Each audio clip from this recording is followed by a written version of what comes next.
Imagine a magnificent kingdom, rich and influential, ruled by one of the most powerful and respected kings in biblical history, King David.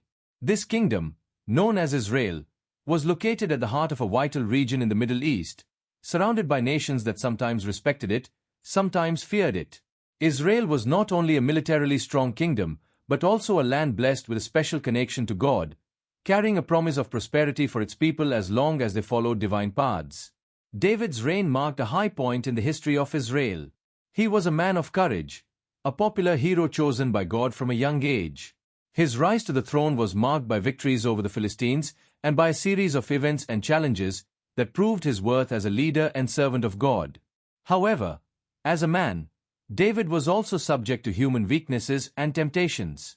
Over his lifetime, these failings would bring consequences not only to him but also to his entire lineage. David had many wives and concubines, and from these unions came many children. This multitude of wives and children created a complex network of relationships and rivalries. Each of the king's sons, though part of the royal family, lived in a hidden dynamic of competition. They all knew that, one day, the throne would become vacant, and the question of succession would arise.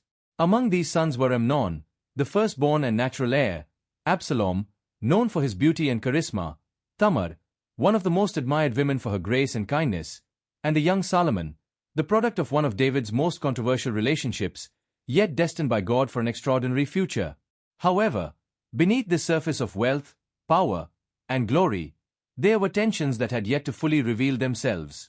Behind the scenes of the palace, feelings of envy, desire, and ambition began to emerge, emotions that, like a spreading fire, would soon turn David's reign and the lives of his children into a sequence of tragedies and conflicts. Amnon, the firstborn, was always seen with great expectations by those around him.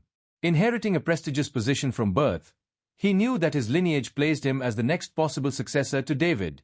However, Amnon was a man consumed by his own passions and desires. In the corridors of the palace, where his sisters and half-sisters passed, he began to develop an inappropriate passion for Tamar, his half-sister. Tamar was a gracious young woman, respected for her integrity and innocence.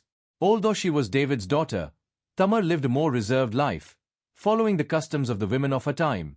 Unable to control his desire, Amnon allowed himself to be consumed by passion, to the point that his obsession became a constant torment. Rather than distancing himself from these feelings, he secretly fed them until the idea of possessing Tamar became a fixation. Then Jonadab, one of Amnon's cousins and advisors, noticed what was happening. Instead of advising Amnon to abandon these thoughts, Jonadab encouraged him to devise a dark plan to lure Tamar into his quarters. He suggested that Amnon pretend to be gravely ill and ask King David to let Tamar come to care for him.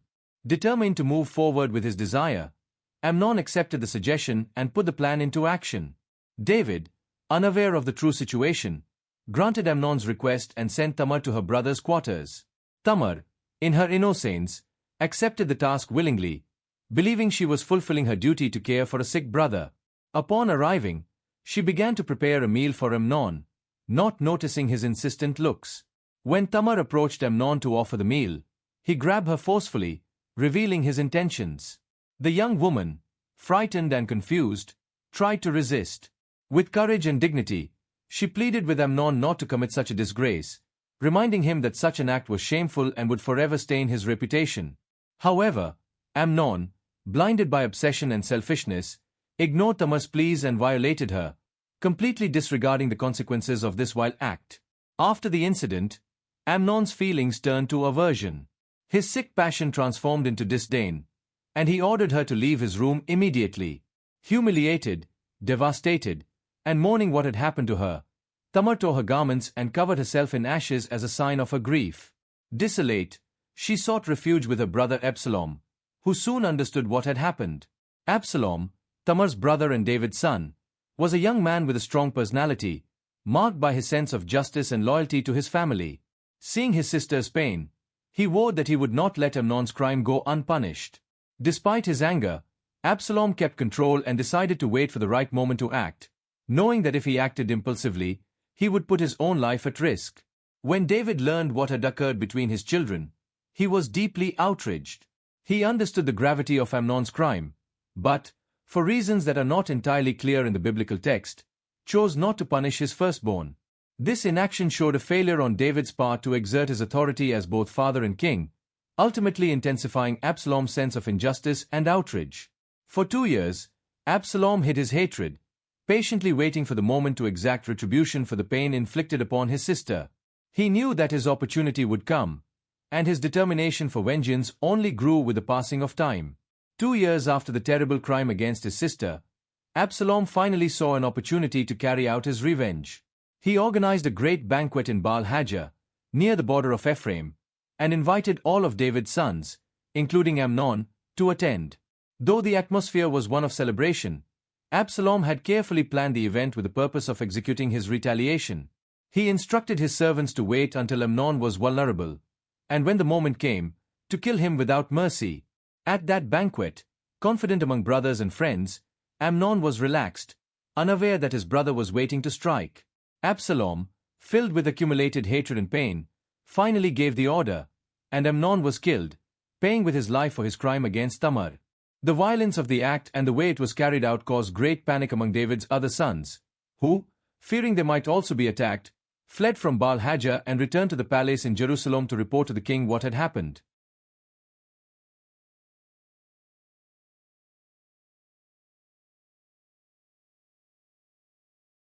Upon receiving the news of Amnon's death, King David was devastated.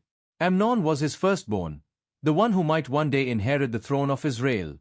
Even though David knew of Amnon's crime against Tamar, the shock of losing one son at the hands of another was a deep blow. David felt a mixture of sadness and guilt, reflecting on his own failure to act in response to Amnon's crime. It was as if, somehow, he sensed that his inaction had contributed to the unfolding of this tragedy. Meanwhile, Absalom, fearing reprisals from David, fled to the kingdom of Geshur, where he lived in exile for 3 years. During that time, he remained distant from his father and the court, while David suffered in silence, feeling torn between love for his son and the duty of justice. Absalom's absence was an open wound for the king, who could not resolve the inner conflict between forgiveness and the need for justice. The distance between father and son grew, and the tension between them became a concern for the kingdom's future. The court, the advisors, and the people began to question how the situation would end, and many feared that reconciliation would never occur, which could cast uncertainty over Israel's future.